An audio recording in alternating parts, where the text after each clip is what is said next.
திருத்தன பாரமும் ஆரமும் செங்கை சிலையும் அம்பும் முருத்தன மூரலும் நீயும் அம்மே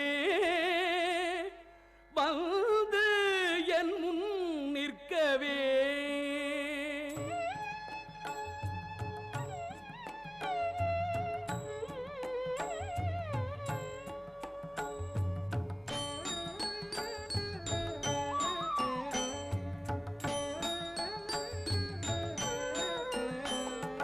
நின்றும் இருந்தும் கிடந்தும் நடந்தும் நினைப்பதும் நீ என்றும் வணங்குவதும் மலர்த்தாள் எழுதா மறையில் ஒன்றும் ஆறும் பொருளே அருளே உமையே இமயத்து அன்றும் பிறந்தவளே அழியாம்